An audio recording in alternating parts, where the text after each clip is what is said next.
Today's Aegm sits at the heart of our regional integration and trade facilitation drive.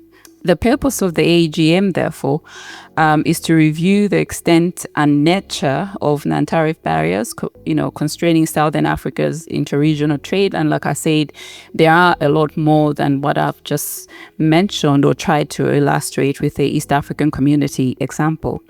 We also are meeting here to assess the impact on competitiveness and export performance, with emphasis on priority sectors such as agro-processing, automotive, textile, and mining-related manufacturing. This meeting is also calling us to evaluate the effectiveness of non-tariff barrier reporting platforms, because I'm informed that there are some, but are they effective, and are we able to use them effectively across, of course, not just the SADC region, but also COMESA, East African Community, and more importantly and intently, AFCFTA, and identifying practical reforms to strengthen them. Ours is a commitment as ECA as we continue to work around a lot of these issues. As many of you know, the office itself focuses on inclusive industrialization, regional integration, and trade. So we do have deliberate investment into these discussions because we feel that a lot of it would help in moving the region to where it should go and really try and address those high levels of inequality and poverty.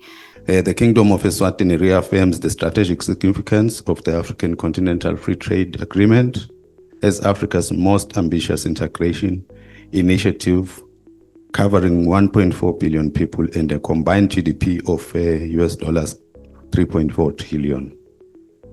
Delegates will recall that AFTA is expected to increase intra-Africa trade by up to 52% with the removal of tariffs and effective elimination of NTPs. Despite progress made under SADC and COMESA trade protocols, inter-regional trade in Southern Africa remains modest, around 21 to 23% of total trade.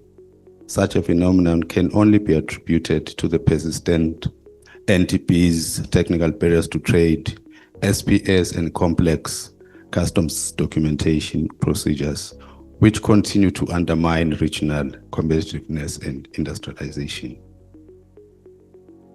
Furthermore, the progress under tripartite, NTP reporting, monitoring and elimination mechanism, and the online NTP platform is worth commending.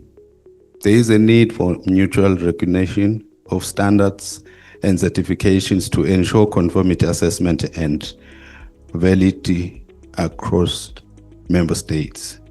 Focus should be also on the support of micro, small, and medium enterprises, particularly those in agro-processing and cross-border trade, and that regional development finance institutions such as African Development Bank and others should consider financing hard infrastructure and trade facilitation related initiatives.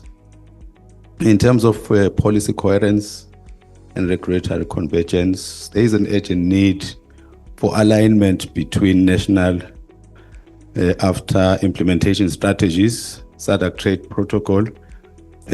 Furthermore, institutionalization, collaboration between ministries of trade, finance, transport, and standard authorities and other agencies for cross-sectoral clearance is ideal for the full implementation of the agreement.